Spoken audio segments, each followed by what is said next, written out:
Since they're standing right here and I get to work with these two all the time, we save the best for last, right? About a year and a half ago, I received a wonderful invitation to participate as a member of the NMVTIS Advisory Board. And in the little over a year that I've been on that board, we've had a snow event, we've had a government shutdown. I don't think we've had any other natural catastrophes like they've had in the Philippines or others, but... Sequester. Sequestration, yeah, we've had all kinds of good stuff. But we're grateful that they're back in business now, and Todd Brighton from the Department of Justice is able to come and join us. Todd serves as the enforcement coordinator for NMVTIS and has held that position for the past 3 years. In this capacity, he oversees the DOJ's civil penalty program for non-reporting businesses. He also provides agency support to law enforcement and courts, corrections agencies, treatment victim services, technology, and prevention initiatives that strengthen the nation's criminal justice system.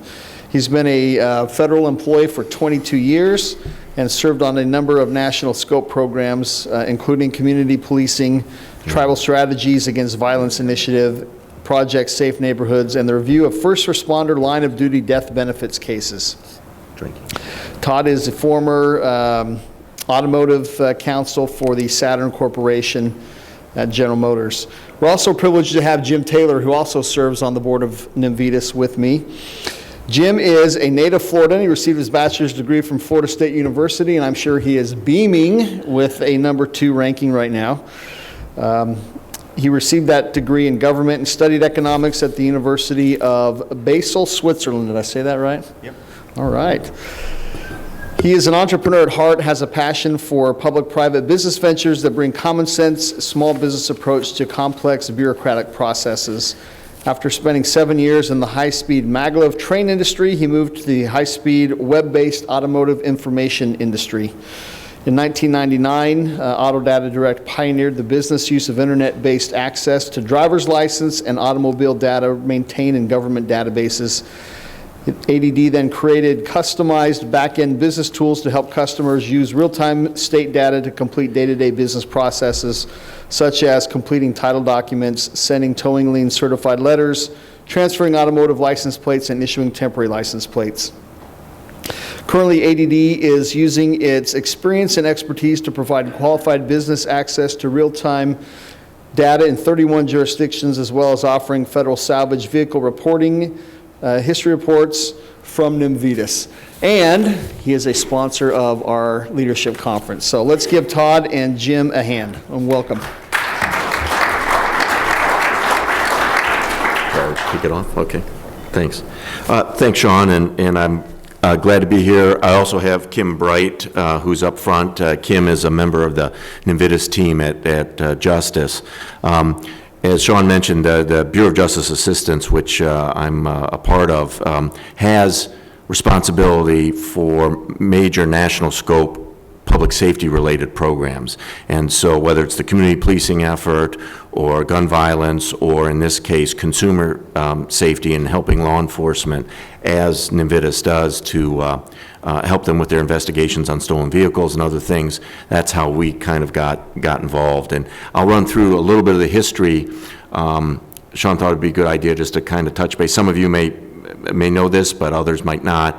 And then give a quick update as to our progress. We're pretty excited about the progress we've made with getting the states fully participating. We don't have everybody there yet, but I'll give you a quick update on that, show you the map of where we stand, and then also just touch a little bit on what we do with the civil enforcement program for those businesses that don't report.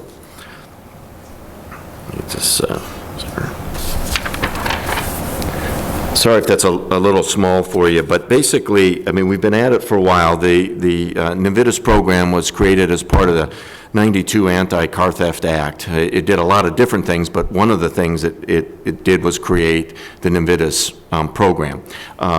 And as you can see, there's about at least four different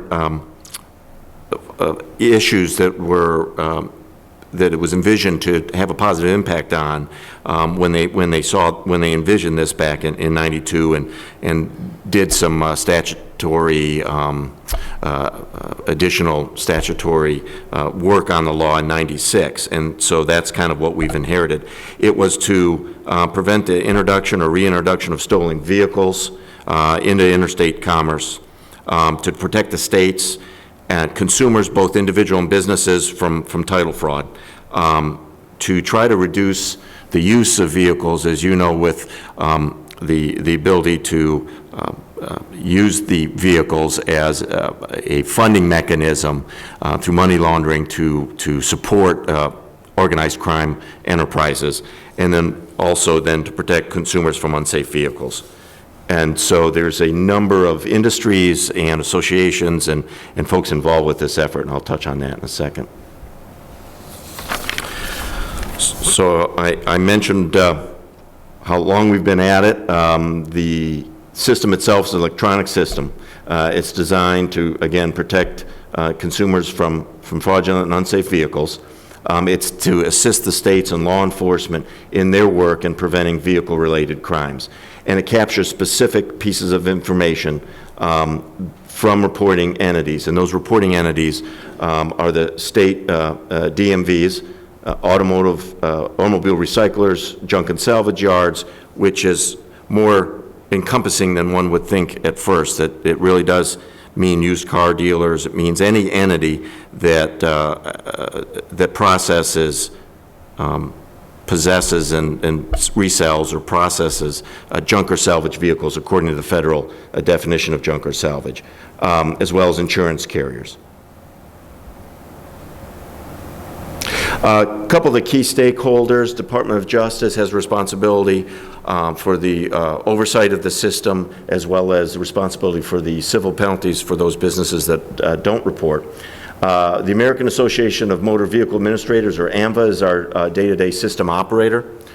The state DMVs have a couple of responsibilities. One is to report title information into the system, and the other is to do an instant check before issuing a title. There's to ping the system. If they're doing both of those activities, then they would be considered a fully participating state. And I'll get to the map in a little bit and show you who is in that status. Junkyards, salvage yards, insurance carriers have that responsibility to report. Again, that could include towers. It could include a lot of different industries. If those towers actually then take possession and ownership of the vehicles, they would have a reporting responsibility if they do that in the case of 5 or more vehicles a year. So the breadth of the types of businesses that could be involved in having a reporting responsibility is quite broad. Law enforcement, we have a law enforcement access tool that investigators, federal, state, and local, have access to. Provides additional information beyond what the public would see if they did a vehicle history report, and it aids them in their investigations, and they have access to that as well. And then consumers can run a vehicle history report to educate their buying experience, their decision making on purchasing a vehicle. I've touched a little bit on this. I won't repeat all those items.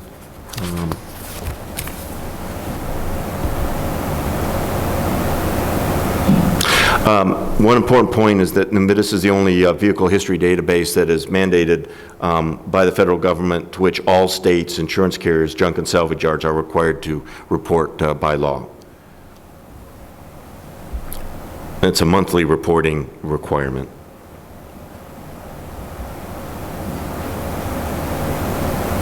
Touched base on this before about the 2 different state level requirements and the activities they perform.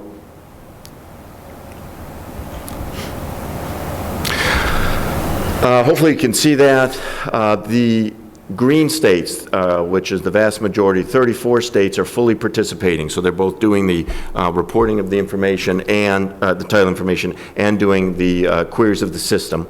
The 8 states in yellow are providing data only, but they're not inquiring into the system before they issue a title. And then the 9 states that are in gray are in development.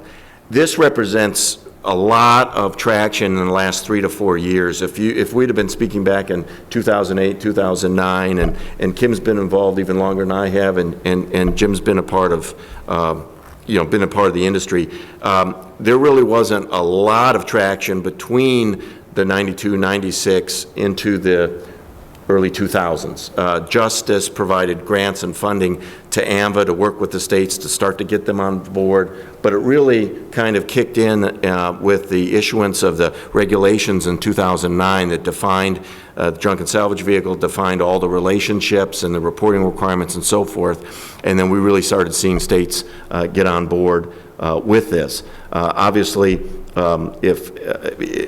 we're excited by where we've come as far as this, and I can let Shaun and Jim can chime in when they have a chance of sitting on our federal advisory board for this effort. And one of the main goals is how do we build full state participation, which is a challenge, of course, in these financial times. We don't have the financial grants, the federal grants to provide as we did in the past. This program has never had a appropriation. So even in the past where we were able to fund efforts and promote the system, we just did it from other funds that we were able to find internally, and those simply don't exist anymore.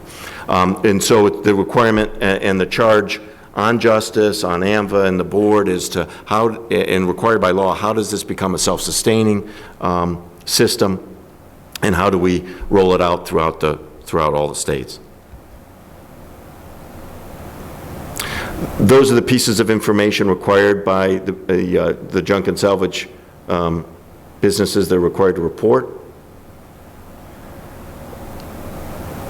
So that's what they're doing if they're meeting their reporting requirements, and they're doing that at least on a every 30-day basis. All online, through a series either directly into this system or through one of our data consolidators, of which Jim's company is both a data consolidator and a data provider, the providers of the businesses that provide vehicle history reports to the public. A couple quick things on the enforcement program. We've been trying kind of a dual process of both encouraging, educating through venues like this, what the NMVTIS program and specifically what the reporting requirements are. And so we're trying to get voluntary compliance from the businesses that are required to report. The NMVTIS statute does provide a provision where there could be a penalty of up to $1,000 per vehicle that isn't reported as it's required. So as you can imagine, that could add up pretty quickly. And the reporting period started April of 2009, and so our focus has been from 2009 forward. And we've been at this for 3 years now, at least 3 years with the enforcement program.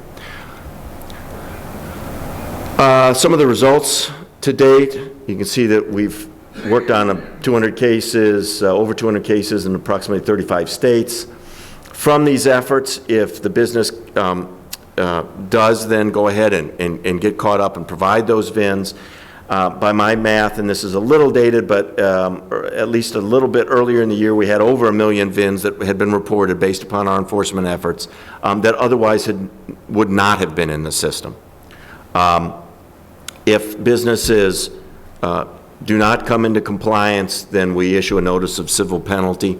There's a whole process. This is all transparent. It's on our website as to what criteria we're required to look at as far as assessing a penalty. But 17 businesses received those letters, and basically 4 went out of business at that point. 2 came into full compliance. 3 did not come into full compliance, and we went ahead and issued a final determination, which is basically a civil penalty. And that's based upon 3 factors: size of the business, number of vehicles that weren't reported, and their willingness to comply with the law. And then we have currently 8 cases that are ongoing with potential penalties that range between $127,000 up to $3.3 million. I listed a few of the agencies, just a snapshot from across the country, who we've coordinated with on this to support local investigations as well as provide them access to the law enforcement access tool, and then also to where they coordinate with us if they have a particular business that might be a haven for stolen vehicles, also not doing their NMVTIS reporting, then that is a force multiplier for me all across the country so that they can be on site and help us with our investigations. There's my direct email address if anybody has any questions, or our website, which has all kinds of frequently asked questions, the state map that I showed, which is updated regularly, and if there's any questions, or if you have any referrals on businesses that you think are not reporting as they should, you can email me confidentially at that email address. Jim? Great, thank you. Thank you, Todd. It's a real pleasure to be with you this afternoon. Auto Data Direct plays a unique role with the NMVTIS program in that we wear two hats. On the one hand, we're a information provider in that consumers, and we include automobile dealers as consumers, can pull an NMVTIS record from our website. We're one of 10 companies that are authorized by the American Association of Motor Vehicle Administrators, or AMVA for short, to sell those records. On the other hand, we also wear a hat where we provide a secure portal for the junk, salvage, and insurance industry to report their data to NMVTIS. So what I'd like to do, and what I've been asked to do, is tell you a little bit about what's going on more specifically at the state level with the NMVTIS program and how the states are moving forward to provide support for the national NMVTIS program. On the right-hand side, you'll see the states, and it's important to realize that the states are not only providing data to the database, they also use it when they're titling a new car that came from out of state. So, for example, if I'm a DMV clerk in Tallahassee and a car is coming in from New York with a branded title, then Florida will see that New York has branded that title, and then Florida will carry that title, that brand, over to the Florida database. That's kind of unique in the titling world, and the states did not communicate with each other. And now, using the NMVTIS database, they can see what other states have branded a vehicle, and they can carry it over into their own state process. Then on the left-hand side, you see how law enforcement has access to the data. They use it for theft investigations, also for investigations on cloned vehicles. It's kind of interesting. The most common question we get from consumers that run an NMVTIS record is, says, well, I don't understand. I see that my car here was titled in Florida in March of this year, but it also says it's titled in New York in March of this year. What's going on? That's a real clear indicator that the car has been cloned. And again, another good purpose for the NMVTIS database is to track when bad guys are cloning vehicles and titling the same VIN in different states. The top part basically indicates the data that's being pushed into NMVTIS from the junk, salvage, and insurance industry. And that consists of not only insurance carriers that have a total loss claim on a vehicle, but everyone underneath that lost or that total loss vehicle that handles it. So, for example, you might see a State Farm report on a total loss claim. You then see that car may be sold by Copart at auction, and so they've handled that vehicle. Then you may see ABC Parts Company has purchased that vehicle and they're going to sell the parts. Then when they're finished with it, they may sell it to XYZ Shredding Company, who actually shreds the vehicle. So the idea is to pick up all of this data through the flow of the life cycle of the vehicle so that you're protecting a consumer who may be buying a cloned vehicle or whatever, and seeing that not only was the car did a death certificate, but that it was actually cremated. So the data is coming into the NMVTIS database from these entities. The fourth portion here is consumer access, of which there are 10 providers. This is where you come in. This is how you protect yourself when someone comes in to trade in a car and you ask them for a history of it. Well, you know, it's been in my family for 10 years, whatever. You, as a dealer, can go into the system, enter the VIN, see if that car was a total loss vehicle, see if it's ever reported as a salvage vehicle, see if it was branded as a flood vehicle from Katrina or flood vehicle from Sandy. And so this is where the real protection for consumers and dealers comes in, is this ability to pull the record directly from the database.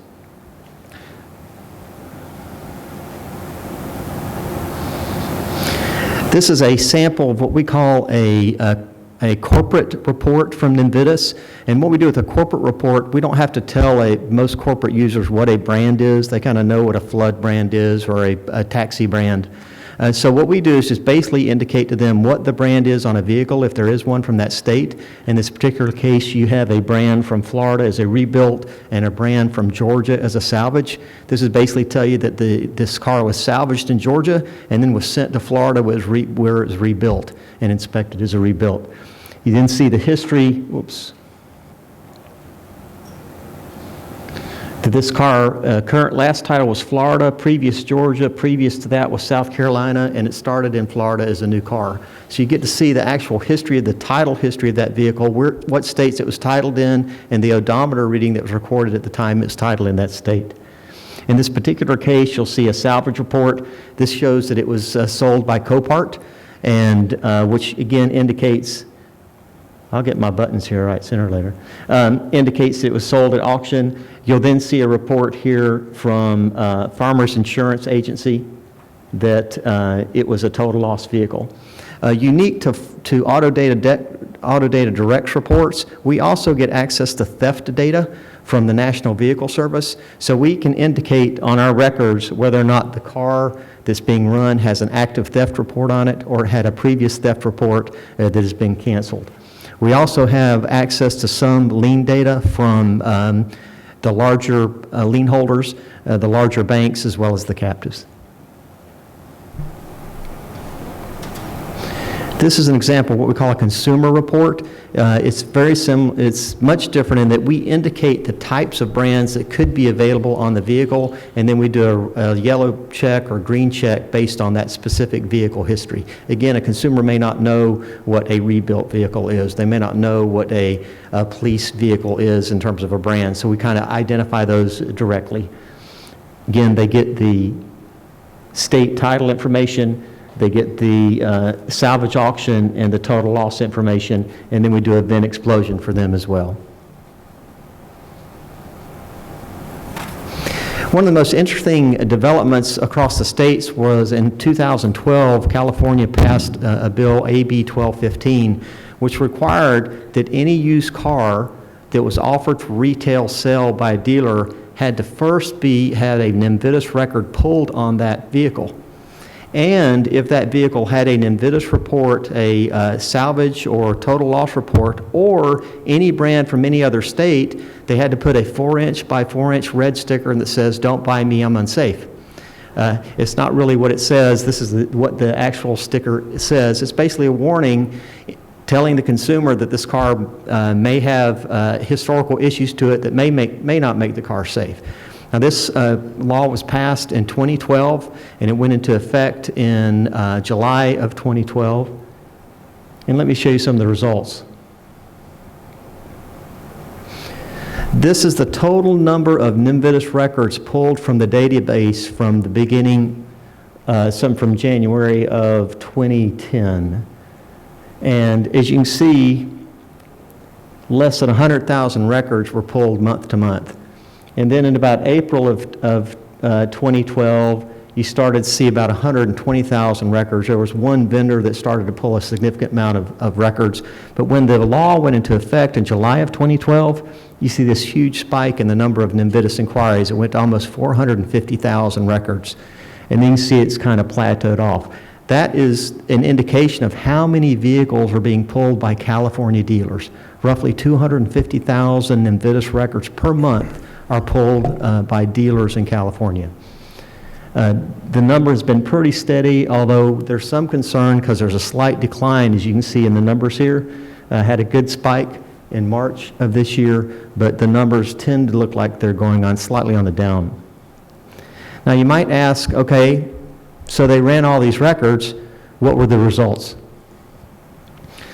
This is the percentage of vehicles that would have required the red sticker when the NMVTIS record was pulled by the dealer.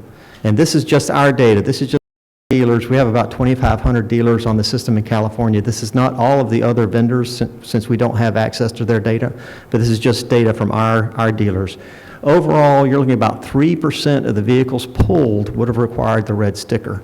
Now, when you break that up between independent dealer and franchise dealer, you see a little different number. The independent dealers, when they run records, about 5% of their records would have required the red sticker, whereas only 2% by the franchise dealers. but overall, only about 3% of the records would have required the red sticker. Since then, in terms of the state level, there have been many jurisdictions that have looked at laws to help support the federal process.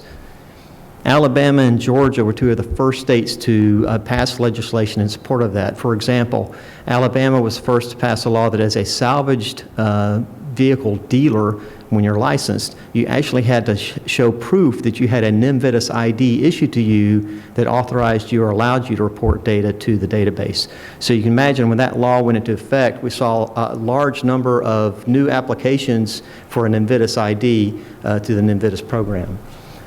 Georgia then passed a more extensive law that required not only that, but that the cars had to be reported within a certain amount of time, and they combined reporting from both the state requirements along with the federal requirements. So previously, Georgia salvage yards would report some data to the state in one portal and some data to NMVTIS in another portal. Georgia said, we'll collect all of that in a single portal and we'll be responsible for passing that data out. So that was a huge change in the Georgia process. It made life simpler for the salvage dealers in Georgia by having a single point of collection, but then the state was responsible for passing out what data they needed to pass out. Other states followed suit, and primarily the laws passed in these states were in support of the reporting requirement. So they made clear that salvage yards had to report. They made clear that towing companies had to report. They made clear that rebuilders of vehicles had to report. And some of the biggest changes, as Member Todd said, that there's a 30-day requirement. You report your possession of this vehicle within 30 days of you obtaining possession. Well, these states made these requirements stricter. North Carolina made it, you had to make that report within 72 hours. Other states made it 48 hours. And so it made actually tighter the requirements for reporting the vehicles. Some of the other states even passed laws giving themselves approval to pull in brands from other states. For example, Virginia, they had to pass a law that says, hey, if we're titling a car that's coming in from Michigan and it has a flood brand, then we have to have authority to carry that flood brand over into a Virginia title. One of probably most interest to you are other states considering requirements similar to what California passed, which was where you would be required to run an NMVTIS record prior to offering the car for sale. We have heard several states consider this. In particular, Arizona was one, Colorado was another state, Iowa was another state, Virginia was another state, Florida. At this point, all we can say is that states are considering this. None have put this into formal legislation to move forward, but we anticipate in the next 2 or 3 years, other states will follow the California model and require that an NMVTIS record be pulled on a used car before it's offered for retail sale. These are specifics on what the states passed. I won't get into them. If any of these states happen to be you, I've got specifics with me. Feel free to come talk to me and I'll be glad to fill you in on it. In closing, this is a list of the 3 consolidators that actually collect data from the junk salvage insurance industry. That's Autotex, Auto Data Direct, and then Insurance Service Organization. Those are the 3 consolidators, as they're called. And then the 10 vendors that sell data are all listed here. And it includes Carfax and AutoCheck. Believe it or not, they now are purchasers of that data and will resell that to dealers and consumers as well. With that, thank you much for your time, and we're available for questions.